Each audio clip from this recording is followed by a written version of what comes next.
Assalamualaikum warahmatullahi wabarakatuh. Teman-teman semua, di sini saya akan mempresentasikan materi yang berjudul Teori Harta dalam Islam. Mari kita simak bersama-sama. Yang perlu kita ketahui yang pertama yaitu definisi harta. Definisi harta adalah segala sesuatu yang bernilai ekonomi, dapat dimiliki, dikuasai, dan dialihkan, yaitu berupa yang pertama uang, berfungsi sebagai alat tukar dan satuan hitung. Selanjutnya yaitu hak manfaat. Hak manfaat adalah hak yang menggunakan atau memungut hasil dari suatu objek, sementara harta diklarifikasikan ke dalam berbagai jenis berdasarkan sifat, wujud, dan penggunaannya. Harta adalah segala bentuk benda baik berwujud maupun tidak berwujud, serta hak yang memiliki nilai ekonomis yang dapat dimiliki, dikuasai, diusahakan, dan dialihkan. Ini definisi secara umum, teman-teman. Ke pembahasan selanjutnya. Para ulama fikih fuqaha mendefinisikan harta secara spesifik dengan sudut pandang yang sedikit berbeda. Yang pertama yaitu mazhabnya Imam Hanafi. Beliau mendefinisikan harta yaitu segala sesuatu yang dicenderungi oleh tabiat manusia, dapat dikuasai sepenuhnya, al-ihraz, dan dapat disimpan untuk digunakan pada saat dibutuhkan. Catatan, menurut mazhab Imam Hanafi, harta harus berupa benda yang berwujud. Manfaat suatu jasa tidak dikategorikan sebagai harta karena tidak bisa disimpan dan dikuasai fisiknya. Jadi, beliau itu tidak mencantumkan jasa-jasa pekerja, jasa-jasa seperti halnya guru, itu menurut beliau itu tidak termasuk harta. Mari ke pembahasan selanjutnya, yaitu pendapat jumhur ulama. Pendapatnya Imam Syafi'i, Imam Hambali, dan Imam Maliki. Beliau mendefinisikan harta segala sesuatu yang memiliki nilai ekonomis mutaqawim dan boleh untuk dimanfaatkan atau diperjualbelikan. Beliau memasukkan seperti jasa tenaga kerja, sewa rumah, atau hak paten ke dalam kategori harta karena manfaat tersebut bernilai dan dapat ditukar dengan materi. Jadi beliau memasukkan manfaat seperti jasa tenaga kerja, contohnya seperti halnya tukang. Jadi bukan tukangnya itu yang dimaksud sebagai harta, tapi tenaga untuk membangun sebuah bangunan tersebut. Nah, itu yang dinilai sebagai harta. Mari ke pembahasan selanjutnya. Prinsip utama harta dalam Islam yaitu yang pertama, al-khair, kebaikan. Harta merupakan anugerah yang harus disyukuri dan digunakan untuk kebaikan. Yang kedua yaitu amanah, titipan. Harta adalah alat ujian, bukan tujuan akhir, teman-teman. Penggunaannya terikat oleh aturan halal dan haram. Semua yang ada pada kita saat ini itu semua titipan dari Allah Subhanahu wa taala yang diamanahkan kepada kita. Fungsi sosial yang itu pembahasan selanjutnya yang nomor 3, terdapat hak orang lain di dalam harta seseorang yang disalurkan melalui zakat, infak, sedekah, dan wakaf. Dan selanjutnya, dalam Islam, harta al-mal adalah segala sesuatu yang memiliki nilai qimah, dapat dimiliki, dikuasai, dimanfaatkan, dan disimpan secara wajar. Harta dipandang bukan sebagai tujuan akhir, melainkan sebagai anugerah Allah Subhanahu wa taala yang berfungsi sebagai sarana pokok kehidupan, kiaman, dan ujian keimanan. Terdapat 4 prinsip utama dalam teori harta Islam yang perlu dipahami. Yang pertama, yaitu kepemilikan mutlak hanya milik Allah Subhanahu wa taala. Milkiyah tamah. Harta pada hakikatnya adalah milik Allah Subhanahu wa taala secara mutlak. Manusia hanya pemegang amanah, makhluk yang diamanahi, yang berhak mengelola dan memanfaatkannya sesuai dengan aturan syariat. Selanjutnya yang nomor 2, kepemilikan individu dan umum. Islam mengakui hak milik pribadi, namun bersifat nisbi, terbatas. Kepemilikan ini harus digunakan untuk kemaslahatan. Selain itu, terdapat harta yang menjadi milik umum, seperti sumber daya alam dan harta milik negara. Jadi sumber daya alam seperti halnya danau, ikan-ikan yang masih ada di danau-danau tersebut itu masih milik umum. Seandainya kita ingin mengambil, ambil saja, walaupun tanah di sekitar danau tersebut itu sudah ada miliknya, tapi danau tersebut masih bisa untuk umum. Dan selanjutnya yang nomor 3 yaitu sarana ibadah dan sosial. Harta diperintahkan untuk dikelola agar berdaya guna. Di dalam harta terdapat hak orang lain, sehingga wajib dikeluarkan zakat, infak, sedekah, dan wakaf untuk menciptakan keadilan sosial. Yang selanjutnya nomor 4, perolehan dan penggunaan yang halal. Harta harus diperoleh dari sumber yang sah, misalnya bekerja, berdagang, dan warisan, serta diharamkan dari jalan yang batil seperti riba, korupsi, penipuan, dan judi. Harus halal, teman-teman. Mari ke pembahasan selanjutnya, yaitu hak manfaat harta. Harta manfaat. Hak manfaat ini sering dikaitkan dengan hak pakai. Hak manfaat itu apa sih?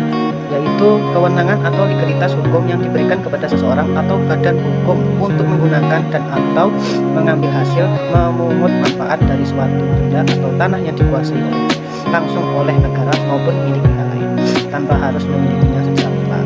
Jadi kalau seandainya ada orang punya rumah terus disewakan kepada kita, padahal kita tidak memiliki rumah tersebut, dengan akad menyewa itu kita bisa menempati rumah tersebut. Pembahasan selanjutnya yaitu hak harta. Hak atas harta adalah wewenang hukum seseorang untuk memiliki, menguasai, dan mengambil kegunaan dari suatu benda. Manfaatnya meliputi memenuhi kebutuhan hidup, sarana ibadah seperti zakat, sedekah, serta ujian untuk mengelola amanah dengan adil dan bertanggung jawab sesuai syariat atau hukum yang berlaku. Kemudian selanjutnya hak terhadap harta. Yang pertama yaitu hak milik, wewenang penuh untuk menggunakan dan menikmati hasil dari benda yang dimiliki, baik secara materi maupun non materi.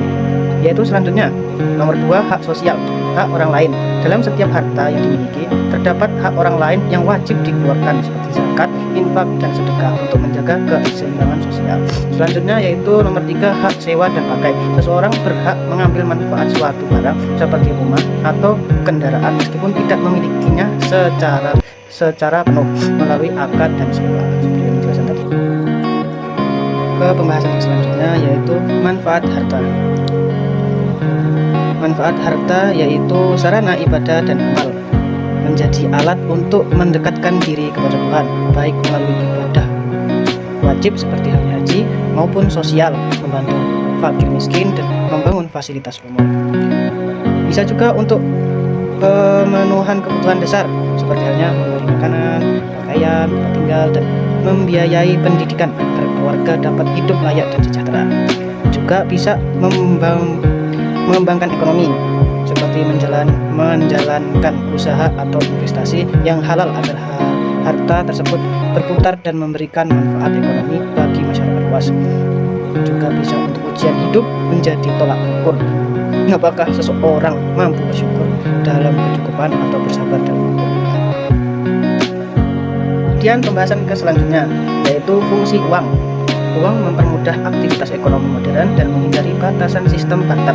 Fungsinya terbagi menjadi 2 kelompok. Fungsi asli yang pertama yaitu alat tukar, media untuk mempermudah transaksi jual beli barang atau jasa. Terus yang nomor 2, satuan hitung, standar yang menunjukkan nilai atau harga pasti dan dari suatu barang dan jasa. Jadi sudah ada nilainya, jadi kita tidak ada bingung. Nilai suatu barang itu bisa kita tentukan barang itu bernilai bagus, jelek, atau buruk. Yaitu selanjutnya nomor 3, menyimpan nilai, menyimpan daya beli untuk digunakan di masa depan. Jadi kita dengan menggunakan uang kita bisa menyimpan di tahun ini, di tahun depan, di tahun kemudian hari tanpa kita bingung barang ini busuk atau lain sebagainya. Ke pembahasan selanjutnya yaitu fungsi turunan. Yang pertama, alat pembayaran sah, sarana resmi untuk melunasi transaksi maupun kewajiban seperti pajak, jadi kita mudah untuk membayar. Nomor 2, alat pembayaran utang digunakan untuk mengukur dan melunasi kewajiban di masa depan. Yang nomor 3, menimbulkan kekayaan, bentuk penyimpanan aset yang bisa digunakan kapan saja tanpa bingung barang ini mau busuk atau lain sebagainya.